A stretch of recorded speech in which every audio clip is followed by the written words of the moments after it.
Black CEO goes undercover at his own store, breaks down in tears after this shocking discovery. Before we get into this story, let us know in the comments, where are you watching from? And if you enjoy stories like these, make sure to subscribe, as we upload at the same time every day. Damon Carter stepped off the bus wearing a pair of worn-out sneakers, plain jeans, and a jacket that had seen better days. Normally, he would pull up to this very store in a sleek company SUV, greeted by managers and employees alike with wide smiles and nervous chatter. But today, no one recognized him.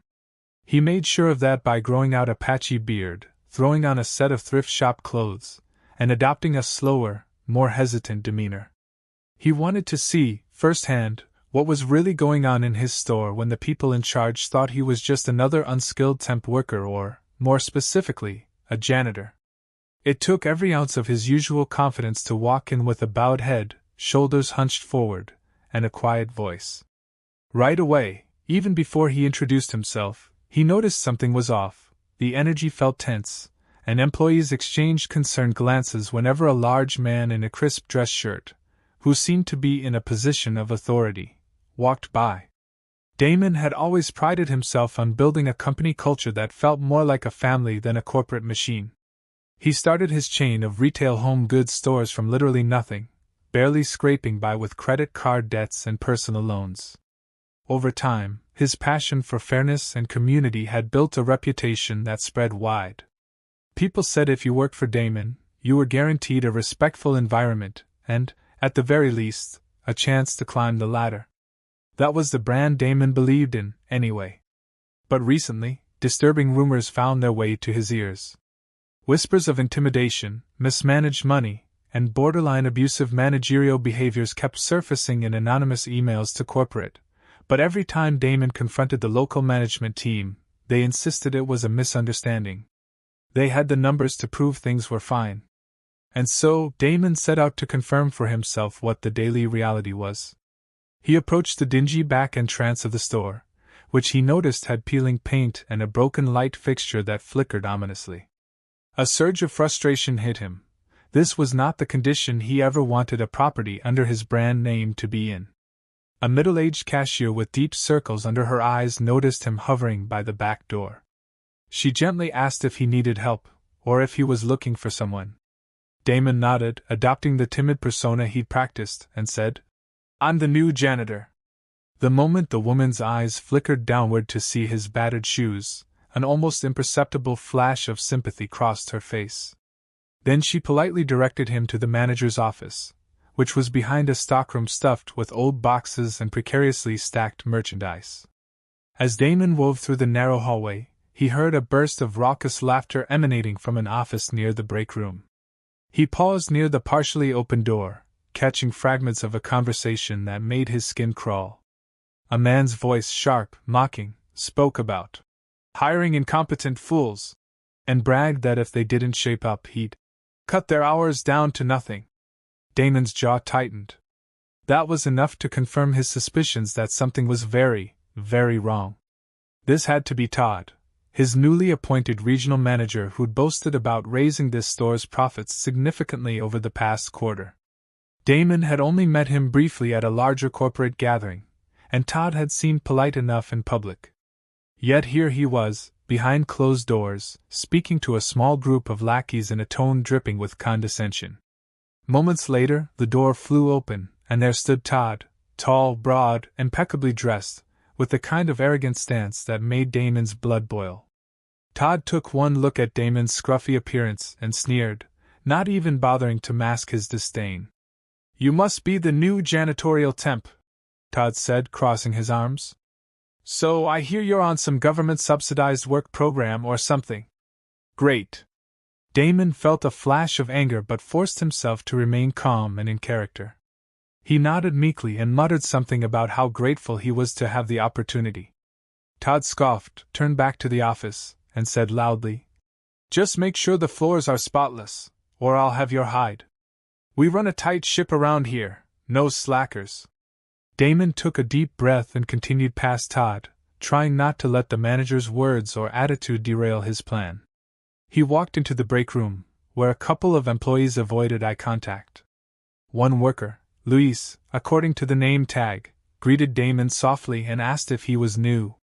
Damon simply nodded and took a seat on the edge of a worn-out chair, noticing that the break room was in dire need of upkeep. It smelled like leftover takeout and cleaning chemicals that had failed to mask the stale odor. A flickering fluorescent light overhead lent the room a depressing hue. Everything about this place felt neglected, far from the vibrant, supportive environment Damon had imagined when he first launched the franchise. Before Damon could observe more, Todd stuck his head into the break room and barked, "We don't pay you to rest, new guy. I've got a stack of tasks waiting for you. You better hustle or you'll be out of here by lunch." Damon swallowed, glancing around at the other employees. Their expressions revealed a mix of fear, resignation, and empathy. It was crystal clear that Todd was no mere tough boss. He was a tyrant who seemed to delight in belittling others. Damon felt the weight of the mission he'd taken on. He was determined to uncover every rotten practice that was happening under Todd's watch.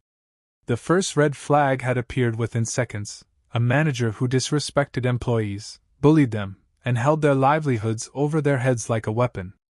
If Todd was comfortable doing that in front of a stranger, Damon could only imagine what happened behind closed doors. Now, Damon had no intention of letting it slide. He would gather information, see how Todd treated the workforce day to day, and when the moment was right, Damon Carter, the real Damon Carter, would confront Todd. The store might be bracing for a dramatic shift, but it would happen on Damon's terms. And he could sense, deep in his core, that this would be more complicated than simply telling Todd, "You're fired." There were lives at stake, people's incomes and families to consider. For Damon, that made this mission personal, and failing was simply not an option. Damon's second day on the job began with the same humiliating routine Todd had assigned him: scrubbing the floors and cleaning the break room before the store opened. The store itself was large, featuring row upon row of discounted household items, from bathroom supplies to small kitchen appliances. Most of the employees arrived looking exhausted, and as Damon quietly walked around, broom in hand, he started picking up on subtle cues of discontent. He overheard hushed conversations between coworkers about late paychecks, random schedule changes, and grueling shifts. More than once, he saw employees jump in fear whenever Todd strode by, as though expecting a barrage of insults or humiliating remarks. During a quick break, Damon found a moment to refill his water bottle. Standing by the water cooler, he spotted a young cashier named Jasmine. She looked like she was in her early 20s, perhaps juggling motherhood, given the baby pictures pinned to the inside of her locker, and this full-time job. Her eyes were tired, and Damon noticed her hands were shaking slightly as she tried to get the cooler to work. He offered help, asking in his soft, janitor voice if everything was okay. Jasmine smiled weakly, thanks on her lips, but before she could speak more than a sentence, Todd's voice boomed from across the aisle. "Jasmine, where the hell do you think you are?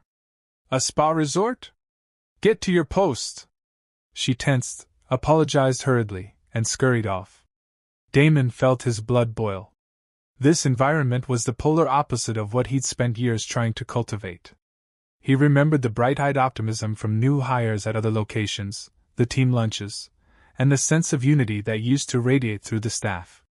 Yet here, it felt suffocating and oppressive. Any fleeting moment of kindness or connection was stamped out by Todd's micromanaging presence. Damon resolved that he wouldn't just be an observer. He would find a way to talk to Jasmine and the others, to get their stories directly, and build the case that Todd's leadership was beyond salvageable. After all, Damon needed irrefutable evidence. Just telling Todd to pack his bags wouldn't stop him from doing this again somewhere else, or from filing wrongful termination suits. Sweeping the store aisles, Damon made mental notes of everything that deviated from company policy: the scheduling board that had entire blocks of hours slashed, the signs of register tampering that didn't match the neat daily logs Damon saw at corporate, and the overheard insinuations that Todd pocketed money from weekly sales adjustments. No single instance was enough to prove wrongdoing, but each suspicious detail made Damon more certain that Todd had systematically abused his power for quite some time. It also confirmed that Todd had hidden all these red flags by crafting false reports that made the store look wildly profitable, which impressed corporate enough to ignore subtle complaints that lacked evidence. Around midday, Damon finally caught a break. Todd left for an off-site meeting, which Damon suspected was code for something less professional. With Todd gone, the tension in the air softened a bit. Jasmine, looking relieved, came to refill her water bottle again. This time, Damon seized the moment. He introduced himself as D, the temp janitor, and asked if she was okay. She hesitated before speaking, clearly afraid of being overheard, but the sight of Todd's empty office eased her worry. She opened up about her struggles, how she'd requested more consistent hours to arrange childcare, how her paychecks always came up short without explanation, and how Todd would make demeaning comments about her family's situation anytime she asked questions. It got to the point where she felt cornered, forced to smile and nod no matter how unfair the circumstances were. Damon listened closely, heart heavy. He asked if she ever considered reaching out to corporate. Jasmine sighed and shook her head. I tried once. I wrote an email, she confessed. But Todd found out. He said if I ever did something like that again, he'd blackball me so no store around would hire me. I can't risk it. I have a daughter to feed. The despair in her voice cut Damon to the core. This was exactly the kind of oppressive system he never wanted in any of his stores, and yet here it was, thriving under Todd's watch. Damon thanked her for sharing and assured her that nobody deserved to be treated this way.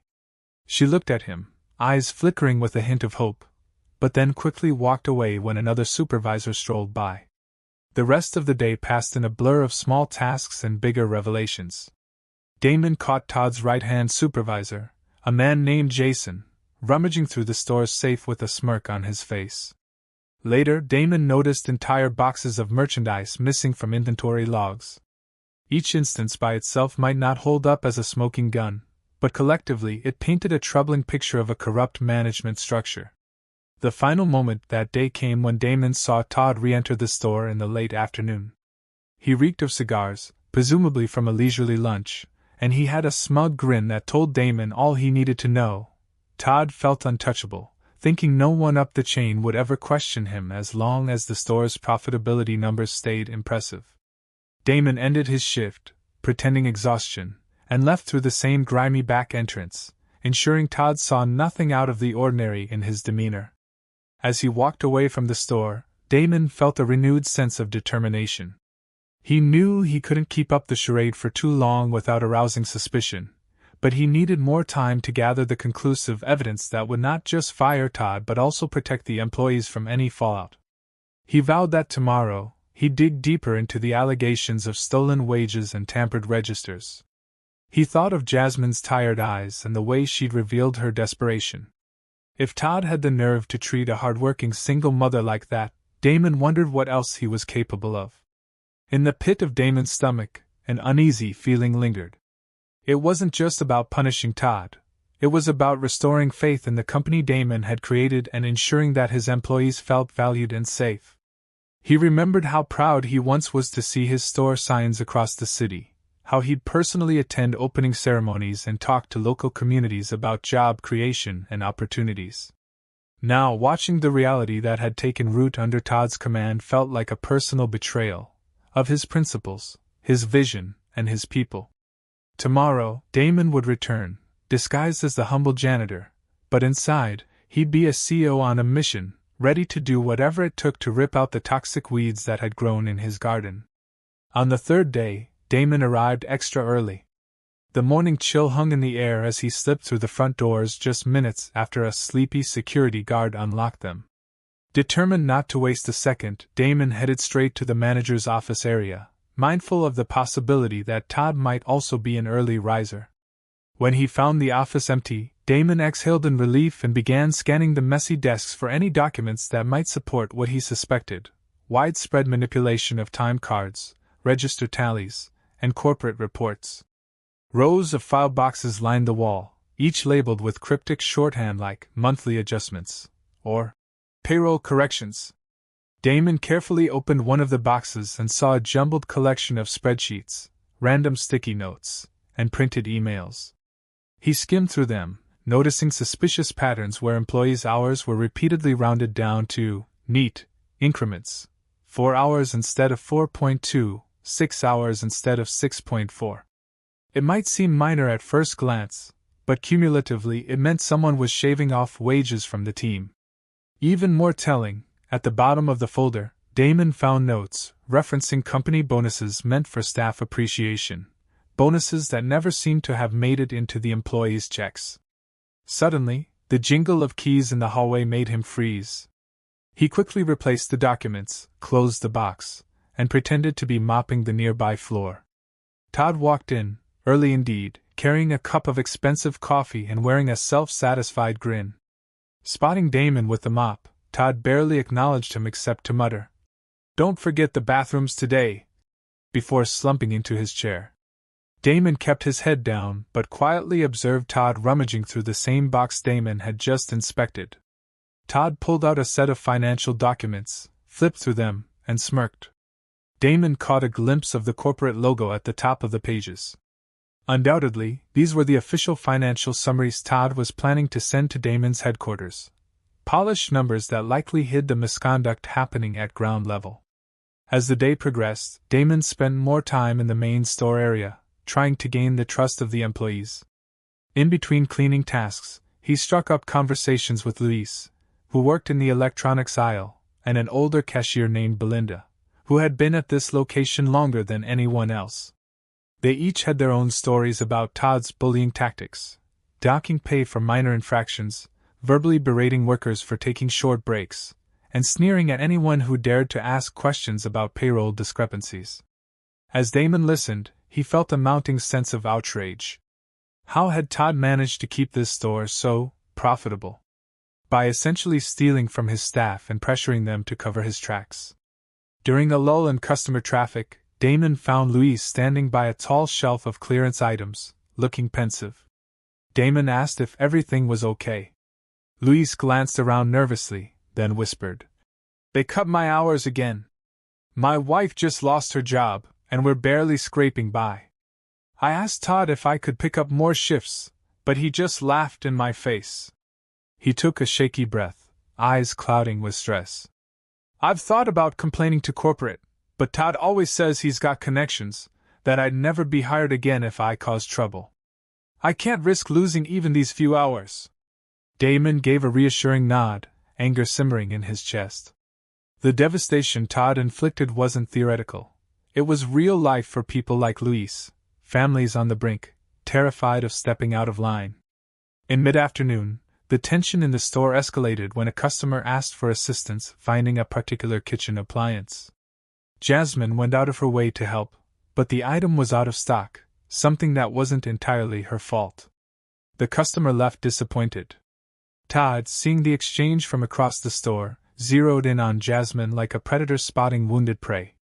He marched over, voice booming, and began to berate her loudly for not pushing the sale harder, and letting customers walk away.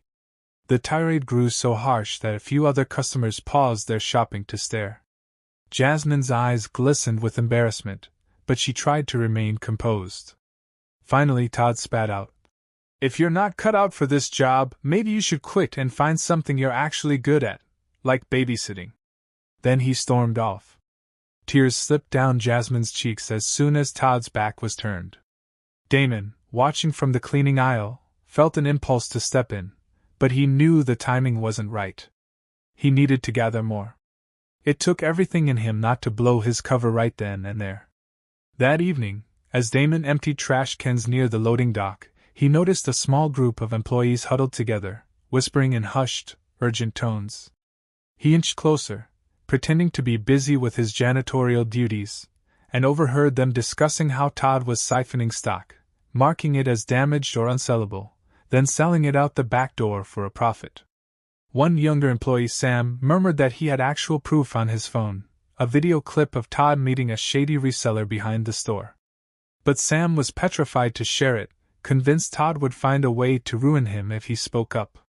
Another employee said quietly, "We should stand together and go above Todd, report everything at once."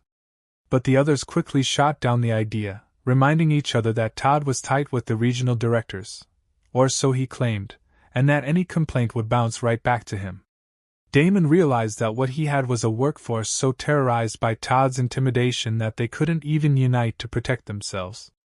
The fear was palpable and had clearly been cultivated for months, if not years. Walking away from that conversation, Damon felt the weight of his role. As CEO, he had the power to end it, but he also had the responsibility to ensure no one was left vulnerable once Todd was removed. He needed the kind of ironclad evidence that would not just get Todd fired but also potentially lead to legal consequences and a thorough reorganization of the local management structure. But Damon also knew he had to be calculated in how he revealed the truth. If Todd caught even a whiff of Damon's real identity before Damon was ready, the man might destroy evidence, bribe or threaten employees, and vanish without accountability. By the time Damon left the store that night, he had a plan forming. He'd seen enough to know Todd was guilty of multiple infractions, both unethical and outright illegal. Employees were suffering, and the store's morale was in the gutter. Damon swore to himself that he wouldn't let it go on much longer. Tomorrow, he planned to secretly record some of Todd's tirades and maybe gather physical copies of those suspicious financial documents. If Todd wanted to play the intimidation game, Damon was ready to outsmart him by shining the spotlight of corporate justice right on Todd's darkest corners. And though Damon had no intention of letting Todd slip away unscathed, he also felt a growing concern about what Todd might do if he discovered Damon's real identity before the plan was in place. One thing was certain, the momentum was building. Sooner or later, Todd would push things too far, and Damon would have the chance to step in not just as a janitor but as the man who owned the entire company. Day 4 arrived with a gloomy sky, and Damon stepped off the bus, feeling the drizzle soak through his jacket as he made his way inside. The moment he entered, he sensed a tense hush. Employees seemed on edge, as if waiting for something explosive to happen. He soon learned why. Todd had decided to conduct a surprise performance review that morning, pulling employees one by one into the cramped office to lecture them about their so-called shortcomings. The entire store felt like a pressure cooker about to blow. Before the review started, Damon found Jasmine by the restrooms, nervously waiting for her name to be called. She confessed that Todd had scheduled her to work 10 days straight without a day off, and when she asked for just one day to handle personal errands, he threatened to replace her. "I can't quit," she whispered shakily. "I have nowhere else to go." Damon's heart clenched at her words. She wasn't the only one caught in Todd's oppressive grip, but her vulnerability was particularly heartbreaking. He gently told her that nobody should have to endure that kind of exploitation. She gave a trembling nod, but a shadow of doubt lingered in her eyes. She had no idea that the unassuming janitor speaking to her was actually the one person with the power to liberate her from this nightmare. At 9 o'clock sharp, Todd launched his reviews. He dragged each employee into the office and emerged minutes later, typically wearing a smug grin while the worker looked devastated or angry.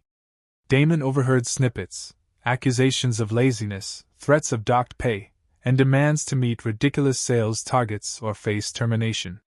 An undercurrent of panic rippled through the store with each name called. Damon kept himself busy cleaning, but whenever he passed near the office door, he caught Todd's booming voice unleashing a litany of complaints about the store's dead weight. Mid-morning, Todd stepped out of the office, pointed at Damon, and said, You're next." The irony of being summoned to a performance review in his own store almost made Damon laugh, but he forced himself to adopt a nervous expression. He followed Todd into the office, taking note of the stale coffee odor and the piles of papers stacked haphazardly on the desk. Todd gestured for Damon to sit.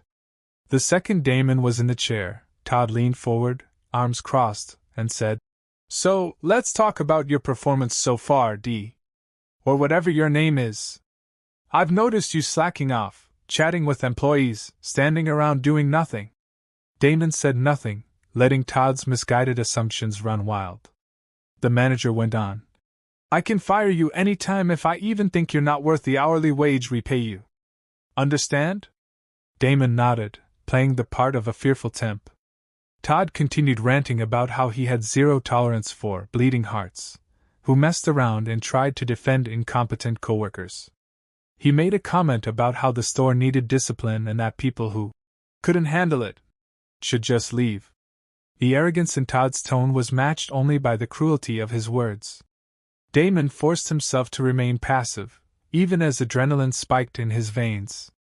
He knew the day was coming when he'd snap Todd's illusions in half, but that day wasn't today, not yet. Finally, Todd dismissed him with a bored wave of the hand, telling him to go clean something. Damon stood to leave, but before he exited, Todd added with a sneer, "And keep in mind I run things around here. Any complaints you have will come right back to me, so don't get any ideas." Damon nodded, biting back the urge to laugh at the irony. Todd genuinely believed he was untouchable, and that arrogance would be his downfall. The rest of the morning dragged on as Todd cycled through more employees. Around noon, Damon saw the distinct shape of a phone pointing out from the corner of an end cap in the electronics aisle. Louise was covertly recording Todd berating an older employee named Belinda. Damon slowly approached, wanting to see the footage for himself.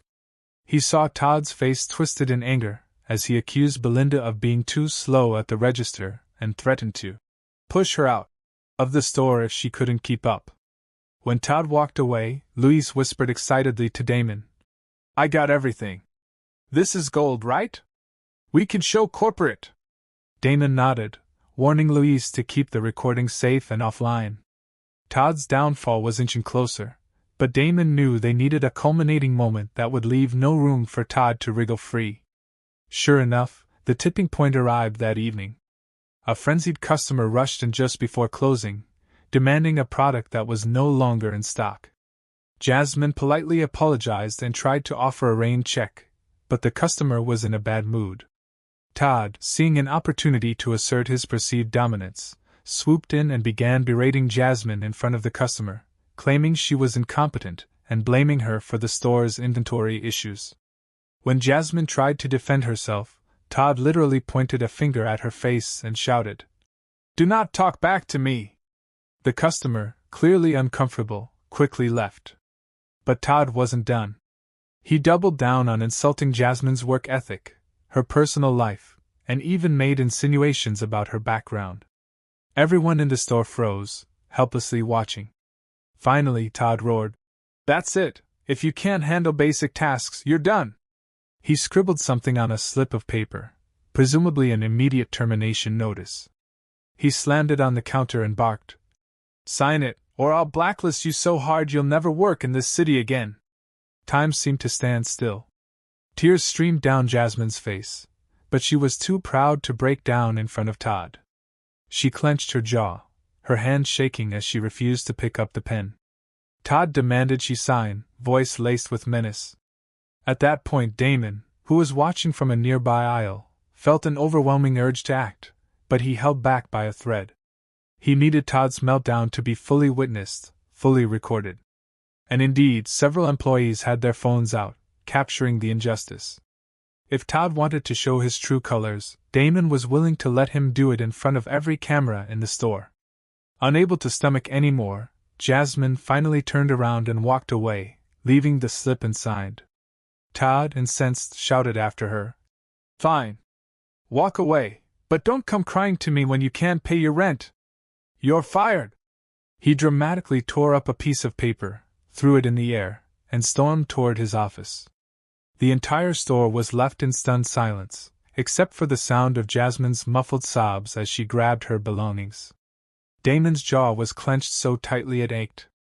He realized Todd had just done the unthinkable, openly fired a single mother in the most humiliating, public fashion possible, for something completely beyond her control.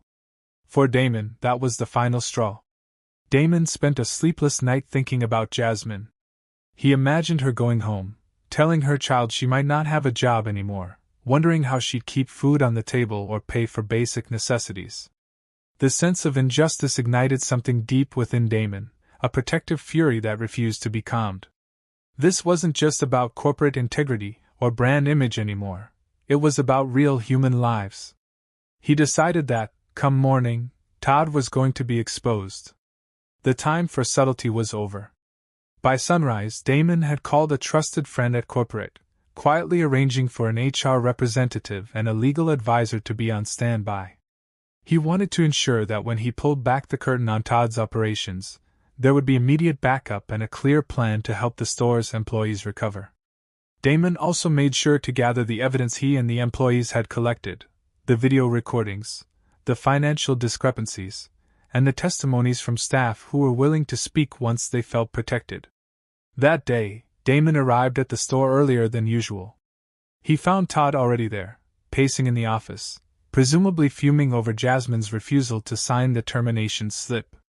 Damon marched straight to a corner of the office, rummaging in a supply closet as though he was looking for cleaning supplies. In reality, he was quietly setting his phone to record audio. He then walked into the break room, seeing an atmosphere as tense as a funeral wake.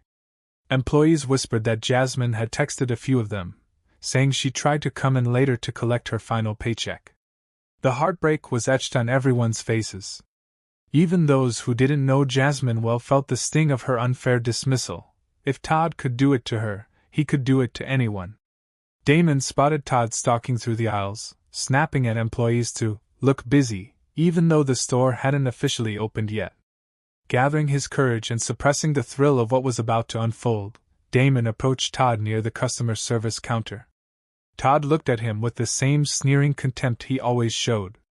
"What do you want?" Todd snapped.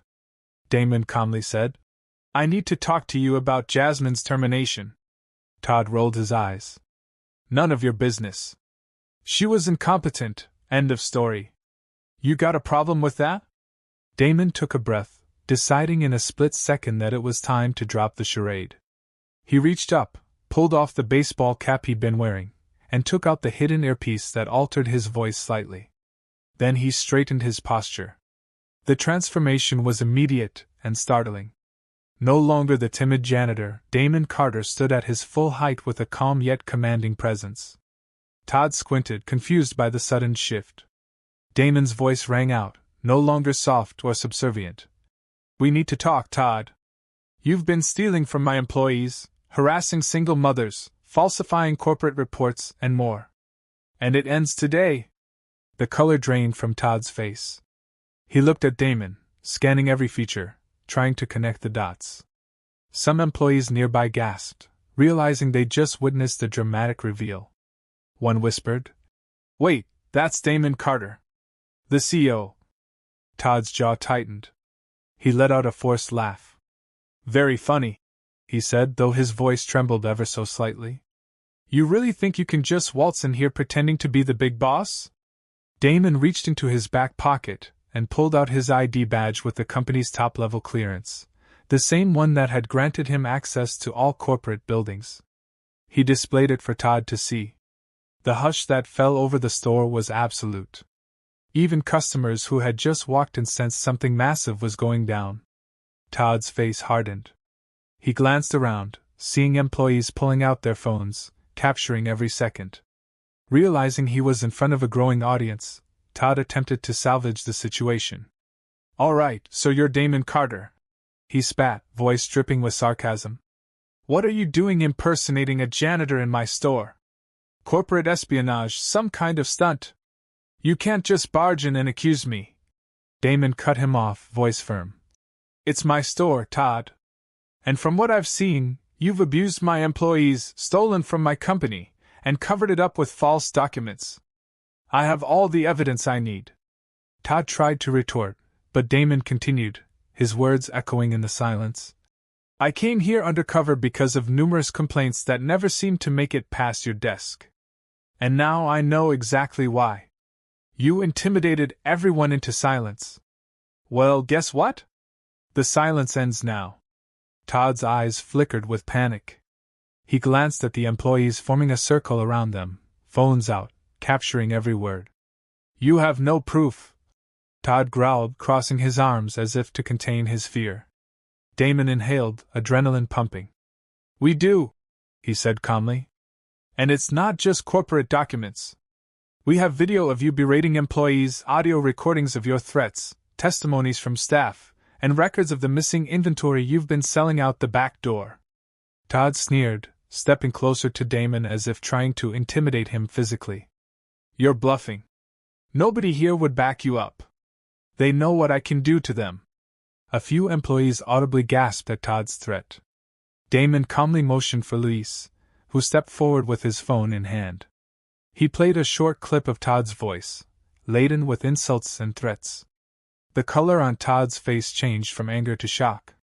Before Todd could stop him, Sam stepped forward, too, referencing the footage he had of Todd's shady deals out back.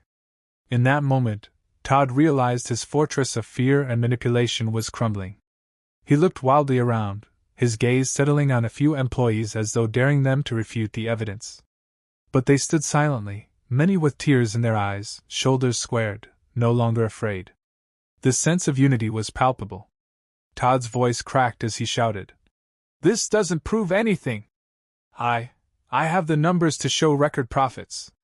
Damon gave him a hard stare. "Numbers you fabricated and money you pocketed.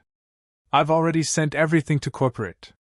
HR and legal are on their way." Todd's fury boiled over. He lunged forward, pointing a finger inches from Damon's face, shouting, "You can't do this to me! I've worked hard for this company." Damon didn't budge, didn't even flinch. "You haven't worked for it, Todd. You've exploited it. You've built your little empire of cruelty on the backs of people who needed these jobs to survive." Todd's breath came in ragged gasps, his eyes shifting from side to side, desperate for a way out. The employees closed ranks around them. There was no escape. It was at that moment Jasmine walked in, looking tired but defiant, probably unsure if she was even allowed in the store after being fired.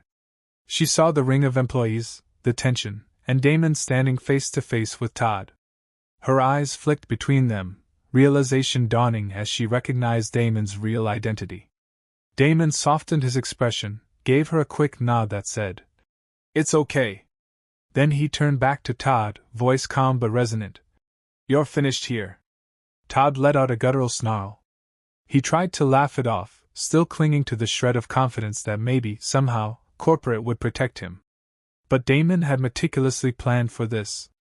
He stepped aside, revealing two individuals standing near the entrance, one a suited legal advisor, the other a stern-faced HR representative.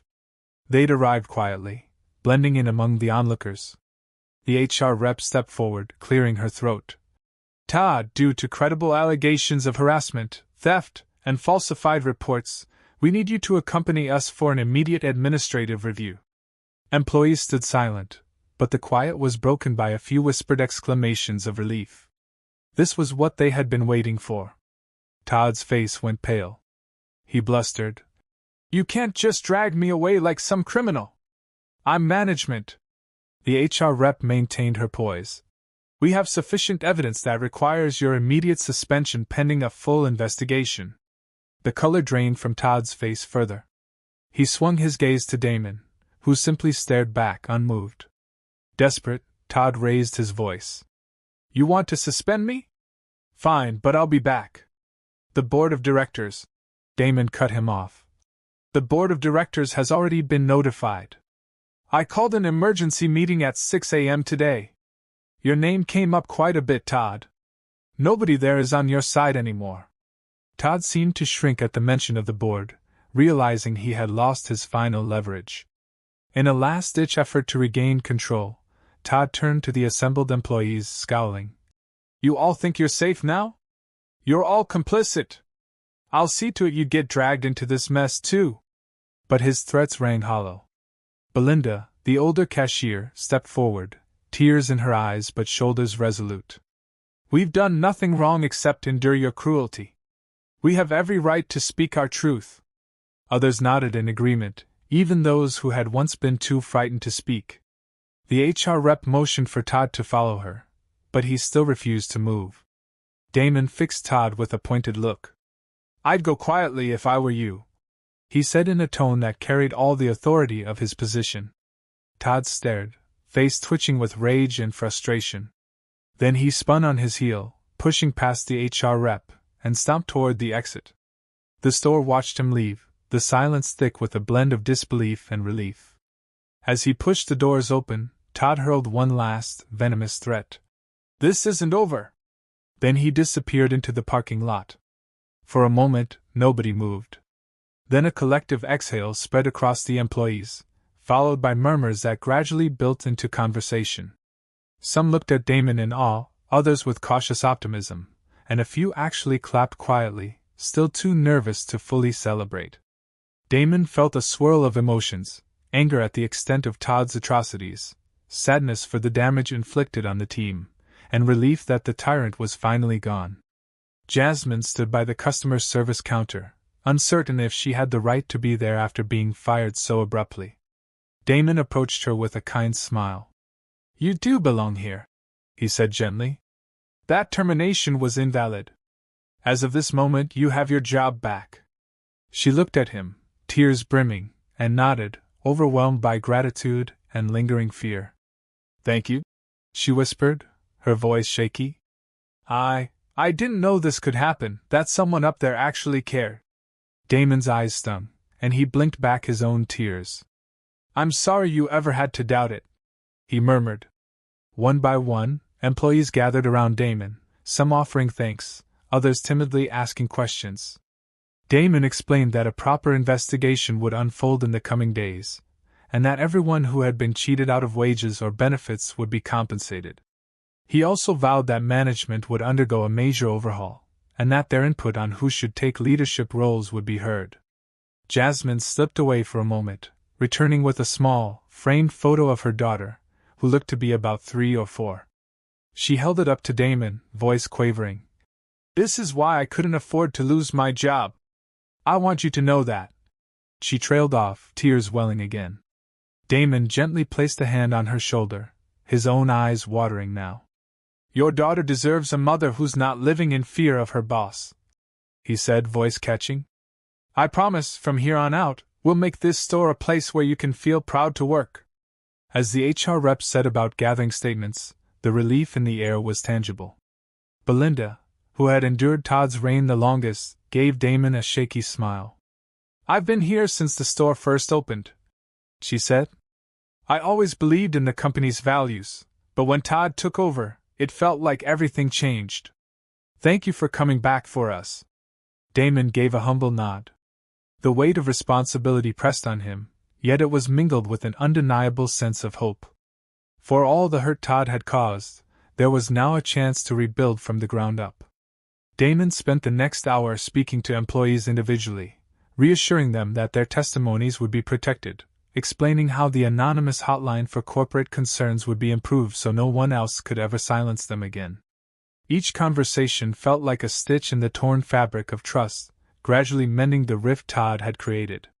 Finally, as the sun hovered low in the late afternoon sky, Damon realized he was emotionally spent. He retreated to the break room, the same dingy room where he'd once sat as the janitor.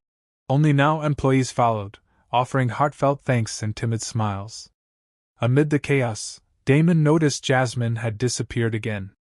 He found her quietly crying by the storage area.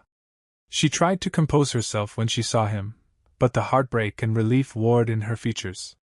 "I was so scared," she admitted, wiping her cheeks. "Every day, I worried I'd lose my job for something silly. And today, it happened. I thought everything was over." Damon gently set a hand on her arm. "I'm sorry it took so long for me to see what was happening," he said softly. "But I promise you'll never have to live in that fear again. This store will be a place of respect, not terror." She managed a small, grateful smile. "Thank you, Mr. Carter." He gave a slight chuckle. "Call me Damon, please." In that moment, the weight of the transformation became clear. The tyrant was gone, and a new chapter was beginning.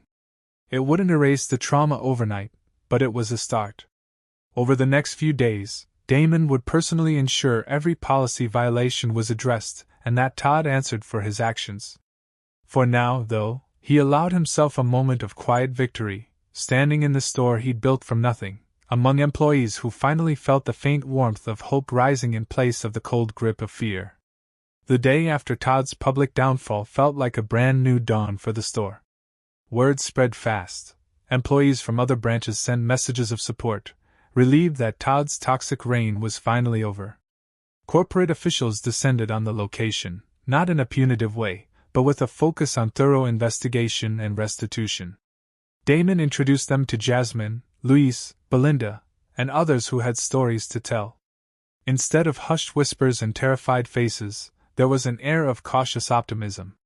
People were stepping forward, volunteering information, determined that no future manager could ever replicate Todd's methods. The corporate legal advisor took statements, while HR started reviewing every payroll record from the past year. Damon insisted on personally overseeing the process. He wanted to be sure that employees who'd been wronged got every cent owed to them. He also authorized immediate hazard pay adjustments for those who had been forced to work extra shifts or had their hours unfairly slashed.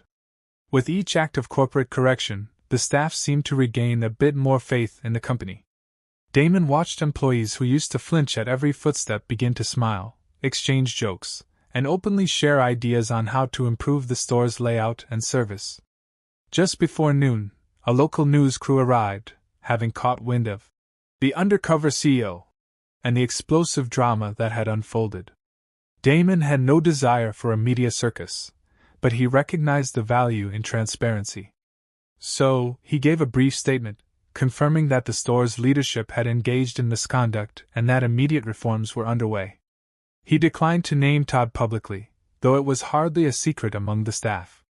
The cameras captured footage of Damon talking to employees, shaking hands, and promising a better future for everyone. Some might call it good PR, but for Damon, it was more than that. It was a symbol of accountability, a way to show the community that no matter how big the company got, it would never be too big to care. Jasmine watched the interview from behind a row of newly stocked items, tears glistening in her eyes, but this time from relief rather than fear. She remembered how, less than 24 hours ago, she'd been humiliated, fired in front of customers, and convinced her life was about to spiral out of control. Now she had her job back, her dignity intact, and a sense that management truly wanted to protect her. She murmured a quiet thank you to Damon in her heart, though she planned to express it in person when she found the right moment. As the day wore on, Damon convened a brief all-staff meeting in the main aisle, shutting the doors for half an hour to ensure everyone could attend without distraction. The employees gathered in a semicircle, some still wearing name tags and aprons, others with cleaning supplies in hand. Damon stood at the center, feeling a swirl of emotions: pride, regret, determination.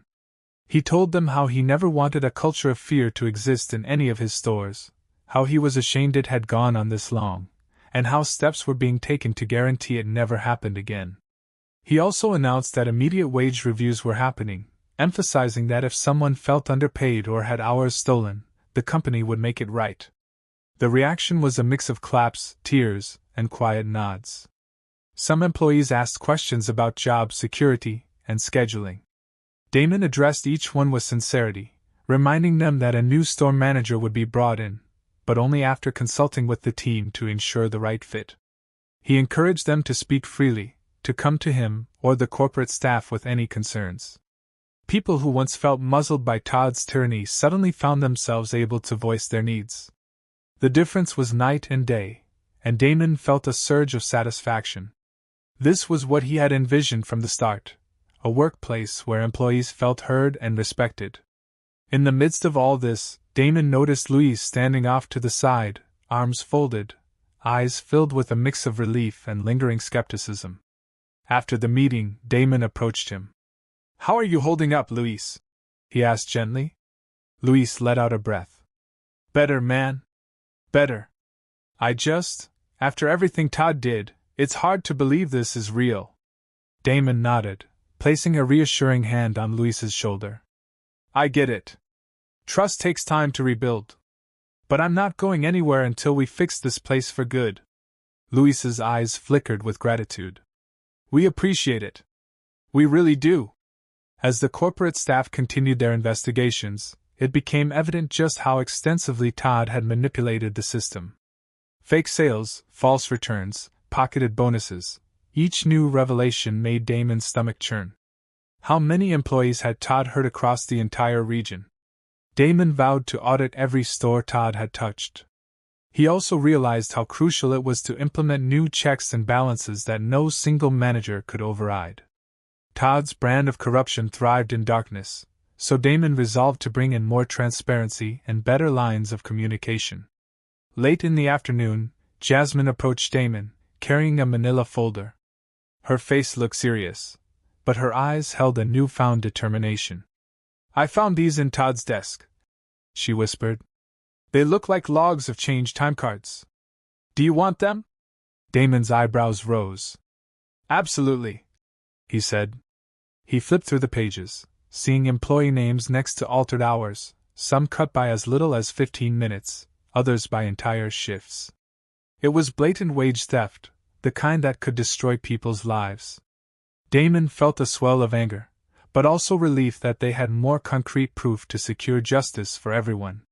He thanked Jasmine and told her this was the kind of evidence that would help the company rectify every wrongdoing. She nodded, a hint of a smile on her face. "It feels good to finally do something right without fear," she said. As the sun dipped below the horizon, Damon realized the store needed to reopen for the evening, but the atmosphere was entirely different now. Busy, yes, but filled with hope. Employees who had cowered before Todd's angry footsteps now walked the aisles with heads held high. Customers, sensing the positive shift, commented on how the staff seemed more attentive and genuine. Even the break room was buzzing with conversation rather than the oppressive silence Damon remembered. People exchanged stories, tears, and laughter. They acknowledged the difficulties they'd faced and cheered quietly about Todd's long-overdue downfall. Before leaving for the night, Damon made a point to personally speak with each department. He found the cleanup crew finishing the bathrooms, the same ones Todd had once lorded over, telling them that better protective gear and fair scheduling were on the immediate priority list. He stopped by the registers, reassuring the cashiers that they would be fully compensated for any misreported hours. He even visited the stockroom, making sure the supply chain employees knew they weren't forgotten in this wave of reforms. The words, "thank you," and "finally," echoed around him. Exhausted but uplifted, Damon stepped outside and took in the cool evening air. He glanced back at the store's neon sign, remembering how proud he used to feel whenever he saw his company's name. That pride had been tainted by Todd's cruelty and corruption. But now, it felt like he'd reclaimed it, restoring the values upon which he had originally built the business. Turning to leave, he spotted Jasmine standing near the entrance, waving a shy goodbye. He waved back, giving her a thumbs up. In his car, Damon let himself feel the flood of emotions that the day had stirred. Guilt for not seeing it sooner, relief for having the courage to investigate, sorrow for those who suffered, and a deep sense of duty to continue fighting for what was right. Today was just the beginning. There would be more days of audits, more revelations, and possibly more obstacles. But at least now, the store was on the path to healing. He started the engine, exhaled a long breath, and whispered to himself, "This is how we fix a broken system, from the inside out." Then he drove away, mind already churning with the next steps to ensure no one would ever again feel the need to hide the truth. By the end of the week, corporate investigations had uncovered a staggering amount of fraudulent activity orchestrated by Todd. He had not only stolen from the employees' paychecks but also funneled company merchandise through various backdoor deals, all while maintaining a facade of soaring profit margins.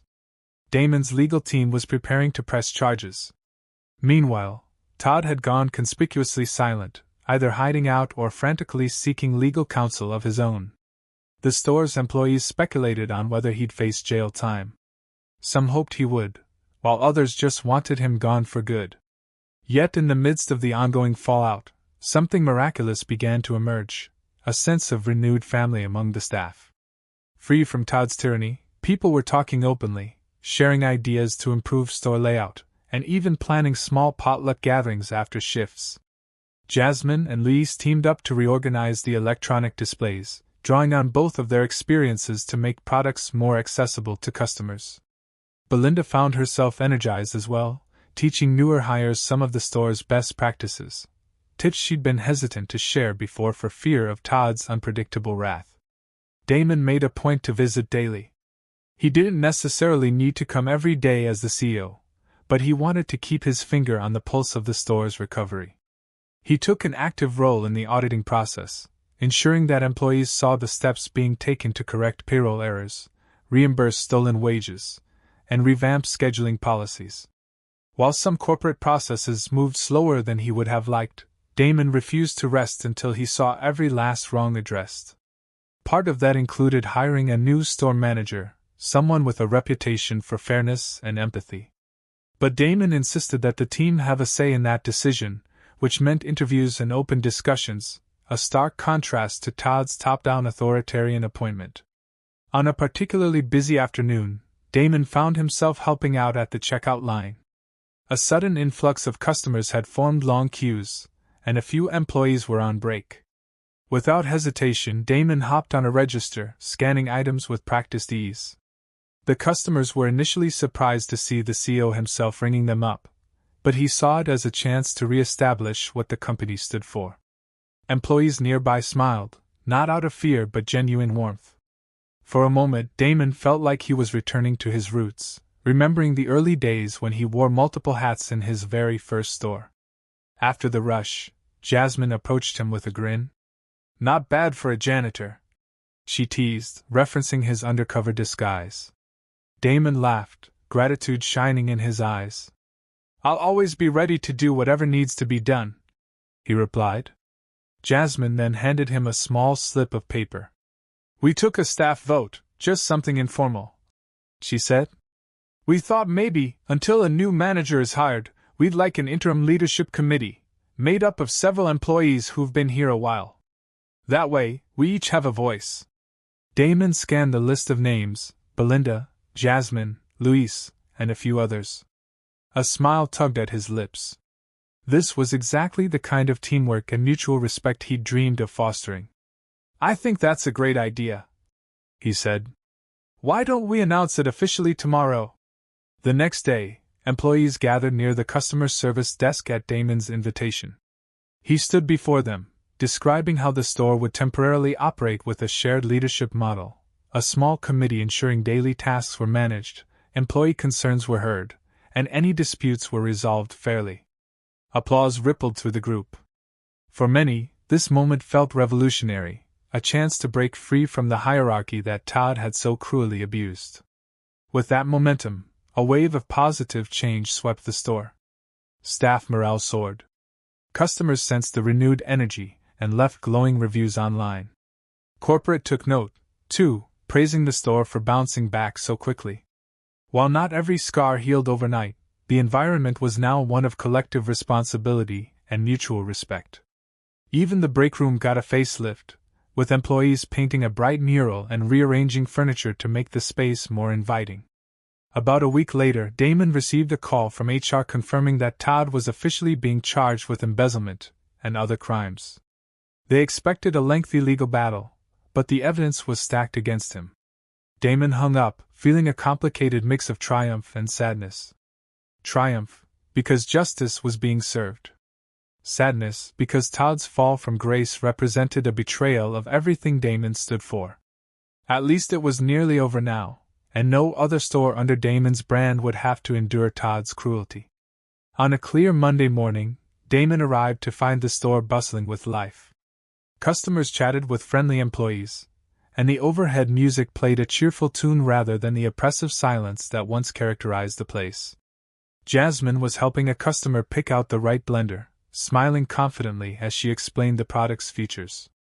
Luis was balancing the electronics inventory with a diligence that put Todd's falsifications to shame. Belinda was training a new hire on the register, her tone patient and encouraging. Damon felt a surge of pride, not in himself but in the resilience of the people around him. They had survived Todd's tyranny and come out stronger. During a quiet moment, Damon pulled Jasmine aside. He handed her an official envelope with the company's seal. Confused, she opened it, skimming the document inside. Her eyes widened, tears forming as she read. It was a formal promotion, naming her assistant floor supervisor. Despite everything she'd gone through, Damon recognized her dedication, empathy, and leadership potential. She stared at him, speechless. Damon smiled. This is long overdue, Jasmine. If you're willing, I'd be honored to have you in a leadership role here. Overwhelmed, she threw her arms around him in a spontaneous hug. Then, stepping back, she apologized for being so forward, but Damon just laughed and assured her it was fine. After the announcement of Jasmine's promotion, employees cheered, some hugging her, others patting her on the back. The store rang with a sense of camaraderie Damon hadn't witnessed since his early days of founding the company. As the excitement settled, Jasmine slipped away, her phone in hand, clearly wanting to share the good news with her family. Damon watched her go, feeling an odd lump in his throat. This was the moment he had been fighting for, where a capable, hard-working person got a fair chance to rise, unencumbered by the toxic manipulation that Todd had once wielded like a weapon. Later in the day, Damon took a moment to wander the aisles, just observing. Customers walked by with full carts, employees wearing satisfied expressions as they assisted them. No more forced smiles or terror lurking behind their eyes. He headed to the back room, noticing that even the once dismal hallway to the manager's office was now brightly lit and clean. It struck him how important it was not just to remove Todd, but to transform the entire environment that had allowed Todd to thrive. At closing time, Damon gathered everyone, from part-time cashiers to the cleaning staff, for a brief huddle. They formed a circle near the entrance, the overhead lights dimming as the last customers exited. Damon cleared his throat, scanning the faces that looked back at him, hopeful, grateful, and tired but content. I want to say thank you, he began, voice steady. Not just for persevering under Todd, but for believing in what we're trying to do now. We can't change the past, but we can build a better future. You've shown that today, and every day since we confronted him. Soft murmurs of agreement moved through the circle. He continued, starting tomorrow, we'll be rolling out new policies, anonymous reporting, transparent scheduling, and a review system that ensures no single manager can hold absolute power over anyone else. That might seem like a lot, but I believe it's the only way to make sure we never end up in a situation like Todd's again. Belinda raised her hand, a rare smile lighting her face. Thank you, Damon. For seeing us, for hearing us. It means more than you know. A few employees clapped in agreement. Damon felt his heart swell with appreciation. You're welcome, he said simply, fighting the lump in his throat. Let's keep building this together. They broke the circle, and employees headed out. Some laughed and chatted, making dinner plans or just reveling in the sense of victory that still lingered. Damon watched them go, reflecting on how the store had changed from a place of dread to one of genuine hope. He turned off the main lights, then stood for a moment in the silence, letting the darkness envelop the now empty aisles. His mind flashed back to the first day he walked in as a disguised janitor. Back then, the store felt cold and oppressive, dominated by a man who took pleasure in crushing the spirits of his team. Now, even in the dark, it felt warm, like a space brimming with promise. As he stepped out into the cool night air and locked the doors behind him, Damon allowed himself a quiet moment of pride. He had come undercover to confirm whether the rumors about employee mistreatment were true, and what he'd discovered had been far worse than he imagined. But by living through it, seeing the tearful eyes, the shaky hands, and hearing the whispered confessions, he understood on a visceral level what needed to change. And change it did. The store, now rid of Todd's toxic influence, could finally reflect the values Damon had built his company upon: respect, fairness, and genuine community. He walked to his car under a sky full of stars, remembering Jasmine's tearful gratitude and the awe in Luis's eyes when the truth was revealed. Remembering Belinda's unwavering loyalty, even when she felt powerless. Remembering the hush that fell over the store the moment he revealed himself to Todd.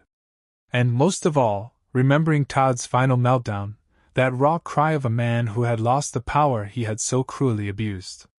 A wave of emotions threatened to overcome him: anger at the pain Todd had caused, sorrow for those who suffered, and relief that it was over. But overshadowing it all was hope. He started the engine, took one last look at the softly glowing sign above the door, and drove away. Tomorrow would bring new challenges, There always would be.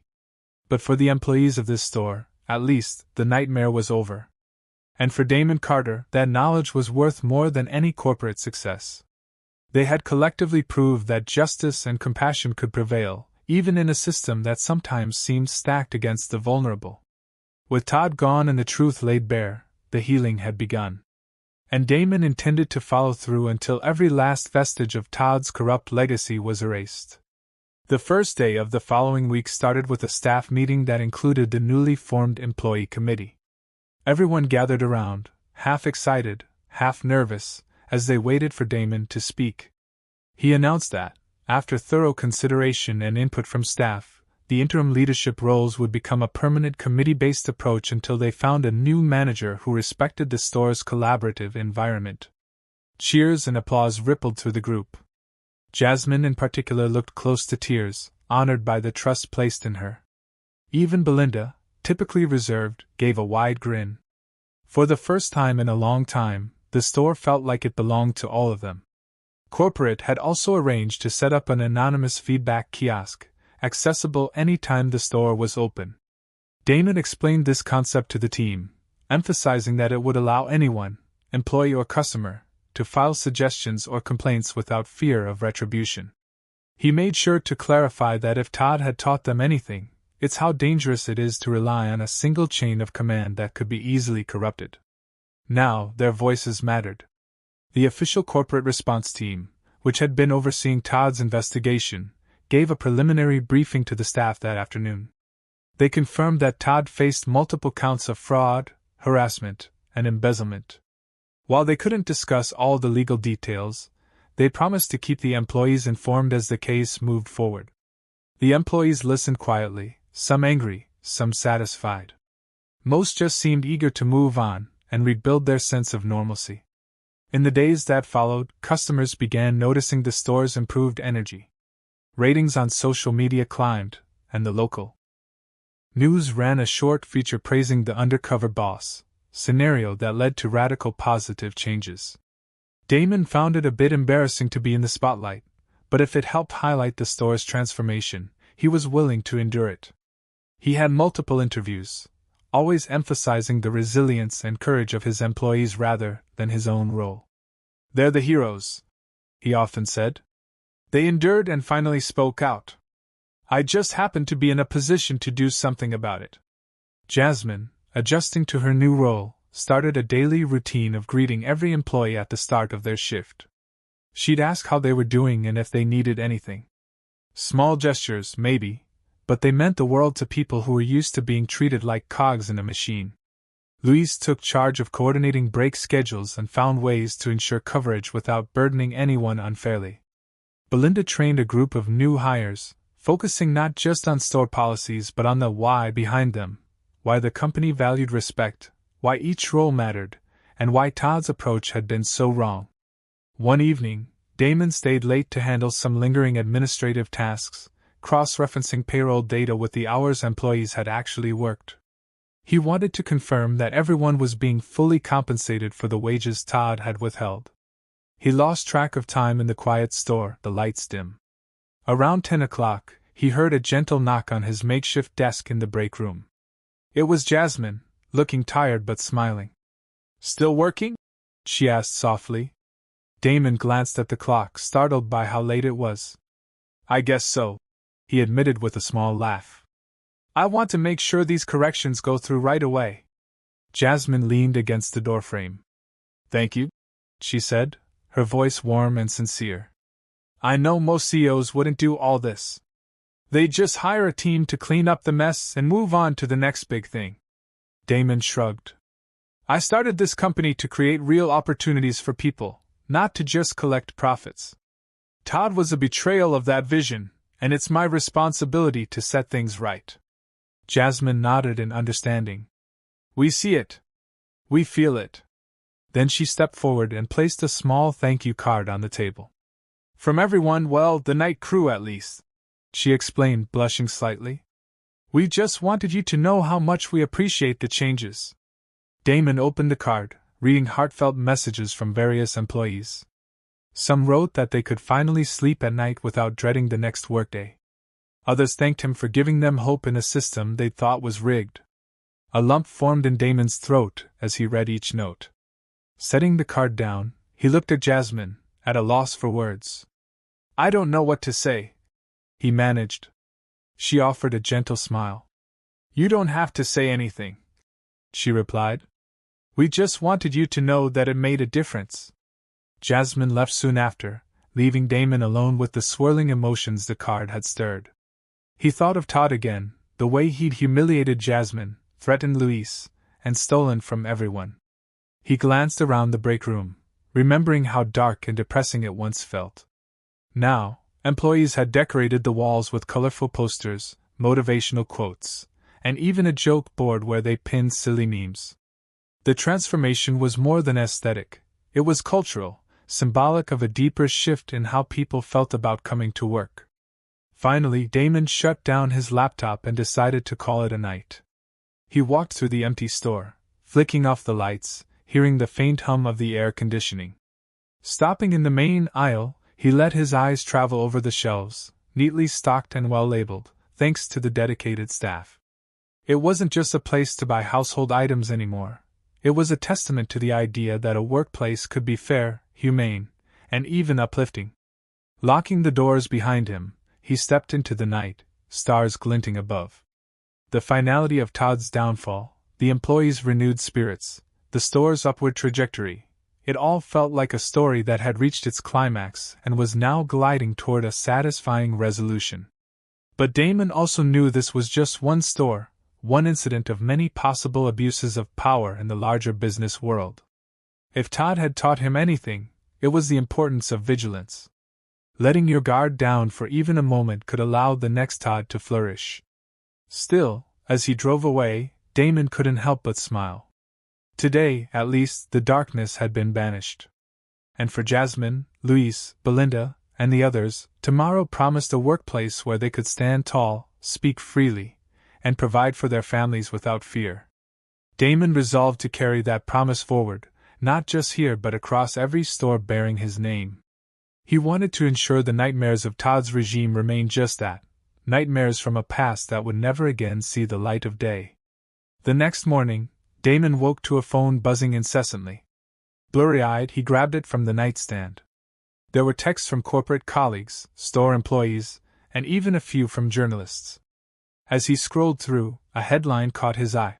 Former regional manager for Carter retail chain arrested on fraud charges. Todd had finally been apprehended. Damon felt a wave of relief. While the legal process was sure to drag on, the immediate threat of Todd escaping accountability was gone. There was also a note from his head of HR. Todd in custody. Employees in store are anxious, please advise. Damon knew it was time to address his staff again, to reassure them that Todd's arrest didn't change their daily routine, except to confirm that justice was being served. He arrived at the store mid-morning, where employees were abuzz, discussing the news. The tension in the air was a mix of relief and lingering trauma. Some worried about testifying against Todd, while others simply wanted to move on with their lives. Damon gathered them in the newly brightened break room, the same place that used to smell of old takeout and toxic despair. Now, it was decorated with uplifting quotes, photos of smiling employees, and a few local charity flyers. Standing at the center, Damon shared the news. Todd has been arrested, he said, voice gentle yet resolute. This is a legal matter now. Some of you might be asked to provide statements or evidence. Please know that corporate will stand behind you, offering legal support if needed. You're not alone in this. A ripple of soft murmurs traveled through the group. As far as the store is concerned, our changes remain in place. We keep doing the good work we've been doing. We stay unified, and we stay committed to respect and fairness. He paused, scanning their faces, some anxious, some relieved, some even smiling at the final confirmation that Todd was out of their lives. If at any point you feel unsafe or uneasy about participating in the case, Damon continued, you can come to me or HR. We'll find a way to protect you. No one will be forced to speak out if they're not ready, but your voices can help ensure Todd never does this again anywhere else. That last statement hung in the air. Employees exchanged looks, realizing that their testimonies could prevent future harm. Slowly, heads began to nod. Belinda softly said, "We'll do what we have to do." Jasmine, standing next to her, agreed with a determined look. After the meeting, Damon pulled aside those who were most directly affected, people like Jasmine, Louise, Belinda, and explained that corporate's lawyers were prepared to walk them through the legal process, ensuring they felt safe. Jasmine confessed to a lingering fear that Todd might retaliate if he somehow got bail. Damon promised security measures would be in place, and that the local authorities were aware of Todd's intimidation history. The day passed relatively smoothly after that. Customers came and went, employees assisted them with a sense of quiet confidence. The shadows of Todd's reign still lingered, but they seemed weaker now that he was behind bars. Damon spent the afternoon connecting with staff on an individual level, joking with them, helping where he could, reinforcing that they were part of something bigger and better than Todd's cruelty. Around closing time, Jasmine approached Damon, her daughter in tow, a bright-eyed little girl with pigtails who looked around the store with curiosity. Jasmine introduced her, explaining that she wanted her daughter to see where she worked now that she felt safe doing so. The child giggled, pointing at the colorful signs, and Damon crouched down to say hello. "Hi, I'm Damon. This is your mom's store, you know," he said playfully. The girl smiled and clung to Jasmine's leg. Jasmine's eyes shimmered with gratitude. "Thank you," she mouthed to Damon, emotion breaking through her voice. In that moment, the gravity of the transformation hit Damon again. This was the real-life impact of ridding the store of Todd's tyranny. A mother who no longer had to hide her child from her workplace, employees who could finally breathe easy, and a store environment that welcomed customers with genuine warmth. If there was a single image that captured why Damon had gone undercover, it was this: Jasmine standing proudly with her daughter, confident in her role and her future. As the evening wrapped up, Damon helped lock the doors, feeling a satisfied weariness descend on him. Outside, a crisp breeze ruffled his hair. He looked at the store sign glowing softly against the dark sky, remembering the old dread he felt on his first day as an undercover janitor. The contrast was stark. Now, the store was a place of hope and genuine camaraderie. Of course, challenges would come. Todd might dispute charges, or the trial might drag on, but the immediate crisis was over, and the employees had reclaimed their power. Damon slid into his car, letting out a long breath. He had accomplished what he set out to do: expose Todd, free the employees, and ensure the store aligned with the values Damon had always held dear. The lessons learned here would echo across the entire company, prompting tighter oversight, stronger worker protections, and a renewed emphasis on ethical leadership. He glanced at the time, realizing he was late to a much-deserved dinner with a close friend who had supported him throughout this ordeal. But for once, Damon felt no rush. He was at peace, knowing the store was on the right path. The final thought that crossed Damon's mind before he drove off was how one man's evil had nearly corrupted an entire system, but how collective courage and a willingness to face the truth had ultimately prevailed. The memory of Todd's meltdown, of him screaming at Jasmine and then being cornered by irrefutable evidence, felt like the darkest chapter of a story now moving into the light. And Damon was glad to have played his part, not just as a CEO, but as a human being who refused to stand by while good people were trampled. He turned the key, engine humming to life, and pulled away from the store, a sense of closure settling over him. Tomorrow, there would be more tasks, more decisions, more improvements to make. But tonight, he allowed himself a private moment of victory. He had gone undercover, seen the worst of what power could do, and emerged more committed than ever to leading with integrity and compassion. If tears slipped down his cheeks at the memory of Jasmine's gratitude and the sight of her smiling daughter, they were tears of both sorrow for what had happened and immense relief for what had been set right. In the end, Damon Carter hadn't just cleaned up the store, he'd cleaned house, ensuring that the tyranny and injustice Todd represented would never again cast a shadow on his company. And for that, he was profoundly grateful.